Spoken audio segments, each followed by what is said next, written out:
In today's video we're going to be tuning a fantastic new Subaru Impreza World Rally car to earn 1.65 million credits in less than an hour.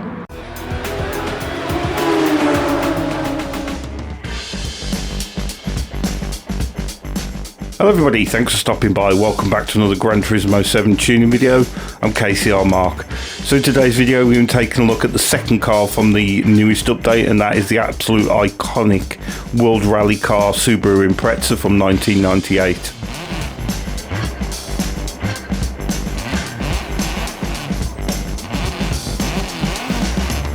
This car is powered by the unique sounding flat 4 2-litre turbocharged engine, of course 4-wheel drive, it being a rally car, and for this tune we're going to be pumping out around about 570 brake horsepower.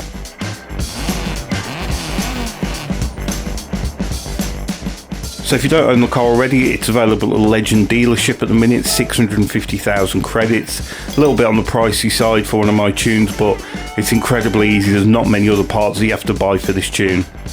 So in terms of car customization, very little you have to do, no wide body or fancy engine swap, just Type A front splitter and Type A side skirts, that's all you need to buy. So heading onto the tuning shop, and with this being a pre-built rally car, we only actually have to buy 3 tuning parts. All you need are the sports tyres, low RPM turbo and fully customised transmission.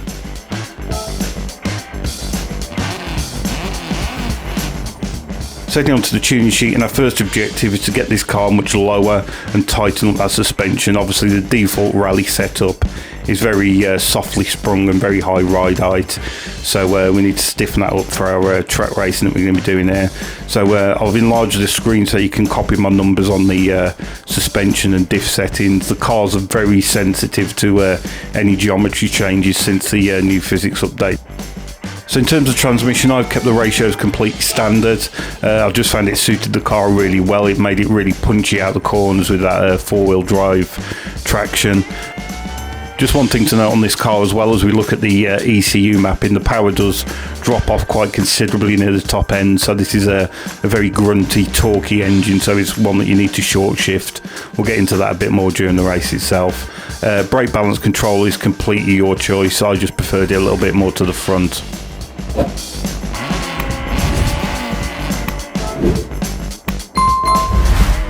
So with the car all built, we can head to track, and we're going to go into the World Touring Car 600 at the Tokyo Expressway.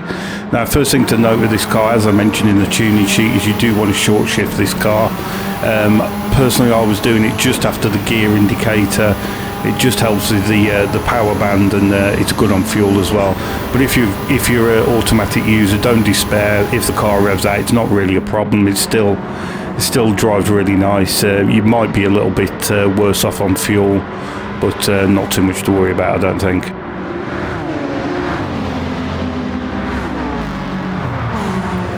Now, I did mention this in my last video, but if you haven't done this race since the new update, the AI is considerably improved on this race.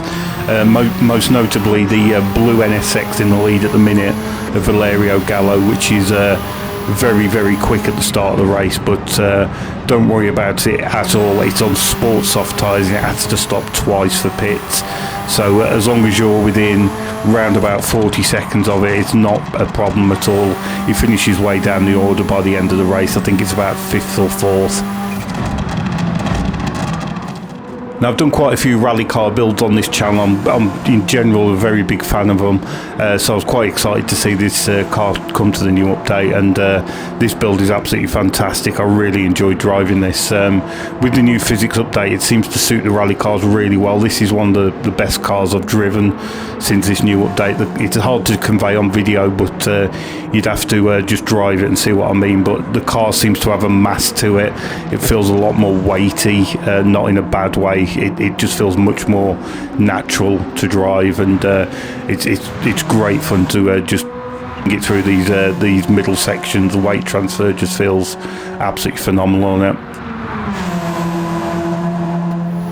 So we're going to fast forward to the end of lap 9. As you can see, Valerio Gallo, that was flying at the start of the race, has done the first of his 2 pit stops now, so we've got quite a substantial lead, and with us pitting this lap we can afford to do a bit of tyre shredding rally action. Once you get used to this car, it's just such good fun to drive.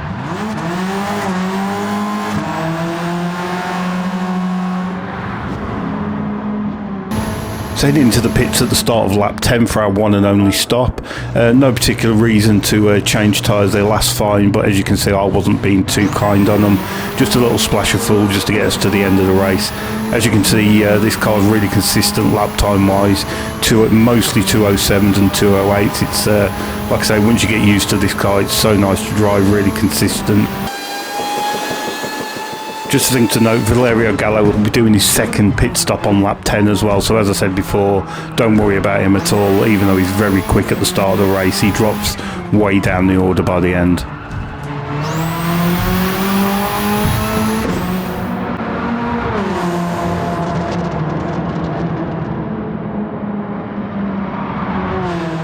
So overall, I really enjoyed driving this car. It really suits this track, as most of the rally cars do, and this is probably one of my favourite handling cars of the new update so far. It's once you get used to that new physics change, like I said, the weight transfer and the balance and the feel of the car is just absolutely fantastic. It's such good fun. I really hope you give this a try.